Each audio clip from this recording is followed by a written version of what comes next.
हमारे जो साथी है, 2 साथी है हमारे साथ साथ में चले थे, चाय पिएंगे। और हम जिस स्टॉल पर खड़े हुए हैं वे भाई है, क्या नाम है आपका? विक्की दीवान। विक्की दीवान। विक्की दीवान जी, आप सुबह ही चाय बनाते हो, लोगों को चाय पिलाते हो, है ना, अपना टाइम निकाल के सुबह सुबह सेवा करते हो। क्या पूरे दिन में आपकी ये चाय और आराम से बिजनेस चलती रहती है? है, अपना खर्चा परिवार का चल जाता है इससे? चलिए, बहुत बढ़िया। अब मैं आपसे एक चीज़ जानना चाह रहा हूँ कि जो गवर्नमेंट ने रोक लगाई हुई है पॉलीथीन पे, गवर्नमेंट चाहती है कि हमारा देश पॉलीथीन रहित हो जाए, पॉलीथीन का यूज ही ना हो।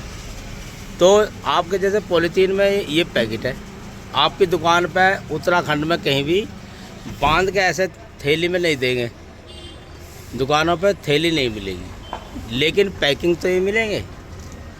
गवर्नमेंट ने क्या किया कि थैली नहीं बनने देंगे, दुकान पर नहीं देंगे, लेकिन जो पैकिंग है, नमकीन के पैकेट हैं और बहुत सारे जितने भी सामान पैकेट मारे, बिस्किट, नमकीन और बहुत सारे मटेरियल खाने के हैं जो घर में यूज होते हैं, वे सारे के सारे पॉलीथीन में चल रहे, पैकिंग में आ रहे। तो जब वे यूज होते हैं तो फिर भी निकल के बाहर आते हैं, फिर भी पोल्यूशन कर रहे हैं। तो आप उनका क्या करते हो? जैसे पॉलीथीन है, आप इसका कैसे डिस्ट्रॉय करते हो आप इसको? सर जैसा मेरा दिन का मतलब 4 किलो दूध यूज होता है, तो उसमें सर दूध के लिए प्लास्टिक आती है, ब्रेड की आती है, फैन की आती है, तो इसको मैं सर कचरे में डालता हूँ। कचरे में डालने के बाद फिर कचरे में डालने के फिर इसको गाय भैंसी खाती है, क्योंकि वो तो उन्हों का काम है पॉलीथीन खाना। तो सरकार के इस पर इतना कहना चाहिए कि इस पर भी रोक करनी चाहिए, नहीं है, क्योंकि मैं इस चीज़ का सख्त मैं भी चीज़ जो सरकार ने हमारे बना रखा है अच्छा करेगा, पर लेकिन पॉलीथीन में जैसा दूध की थैली होगी, दही की होगी, इससे जानवर खाता है, कुत्ता खाता है, दूध की पैकिंग आती है, बटर की, क्रीम की, इसको भी दूसरी तरह से पैक करना चाहिए, मेरा कहना ये है। हमारा इसमें एक सुझाव है आप लोगों से, आप इसको और कोई बताएं। गवर्नमेंट जैसे चाहती है इसको पॉलीथीन रहित देश करते जाए, क्योंकि पॉलीथीन से ही तालाब गंदे हो रहे हैं, नाली गंदी हो रही है, बाढ़ के कारण बन रहे हैं, पोल्यूशन, बीमारियां हैं, और पशु खाते हैं वे भी बीमार, आदमी भी पोल्यूशन से बीमार हो जाते हैं। तो जो पॉलीथीन निकली है, इनको नीचे गड्ढे में दबाने का कार्य करें।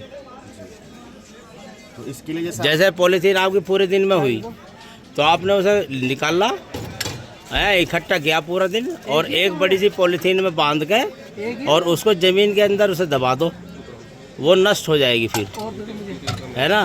तो यही तरीका पॉलीथीन से बचने का है। पॉलीथीन अगर यूज हो रही है, केवल इसलिए बंद की गई है पर्यावरण को दूषित ना करें। तो आप इसको क्या करेंगे कि गड्ढा खोद के नीचे दबा दोगे, डस्टबिन में नहीं डालोगे, कहीं नहीं डालोगे।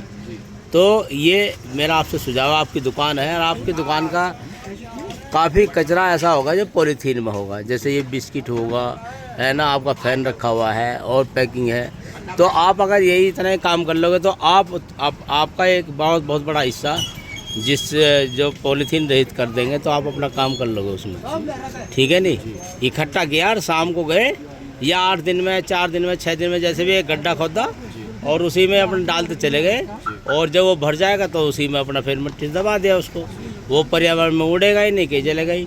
अगर इसको हमने जलाया तो इससे जो गैस बनेगी वो भी पर्यावरण को दूषित करेगी। लोग बात कहते हैं कि जला दो, नहीं जलाना नहीं है, जलाएंगे तो उससे पर्यावरण और दूषित होगा। तो इसलिए इसको दबाना आपको है।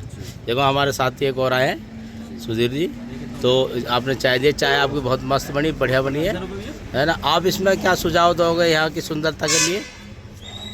सुंदरता की सर देखो सर, जैसा आपने बताया, आपने एकदम सच बताया। पॉलीथीन के चक्कर में सर बहुत सारे प्रोड्यूस होता है इसमें, जैसे हमारे जानवर खाते हैं, इंसान जानवर खाते हैं, जानवर भी एक बेचारा नहीं जान सकते उस बात को। हाँ, इसका हमको जितने भी घरों के अंदर है और दुकान वाले इसको स्पेशल, जैसा सरकार ने बोला था, सूखा कचरा, गीला कचरा अलग अलग उसमें पोजीशन में निकाल कर उसको अलग अलग थैले में डालकर, जैसा बिल्कुल प्लास्टिक की पन्ने को विशेष ध्यान कर जैसा आपने बताया उसी रीति से घर में एक छोटा सा गड्ढा बनाकर उसमें दबाकर, जितने वैसे उसको वहीं पे जलाना कैसे करना वो आपको जैसे उसमें प्रक्रिया, जैसे दिल्ली सारे शहरों में बहुत सारा धुआंपान होता है, यहाँ इतना उतनी है, पर लेकिन हर घरवासी को, हर शहरवासी को, हर गाँव, हर दुकान वाले को ये काम करने का एडवाइस है। हाँ, ये एडवाइस आप दो कि जिससे ये देश है ना पॉलीथीन रहित हो जाए, ये पॉल्यूशन से बच जाए, ठीक है। और यहाँ पे जो टिहरी में कितने परसेंटेज में, यानी आप ये समझिए कि यहाँ पे जो टूरिस्ट कम जी है ना, और टूरिस्ट कम होने का कारण है कि जो गतिविधियाँ हिल एरिया में इन दिनों में चलती है कि बारिश हो रही है, तो डर तो लगता ही है भाई रास्ते में क्या हादसा हो जाए, क्या घटना हो जाए। तो इन दिनों में तो टूरिस्ट कम रहता है बरसात के टाइम। इसके बाद क्या टूरिस्ट बढ़ जाता है? नहीं नहीं बढ़ता। बर्फ़ का जब यहाँ सीजन आता है तभी आता है बस। चलिए, बहुत बहुत धन्यवाद आपका। ओके।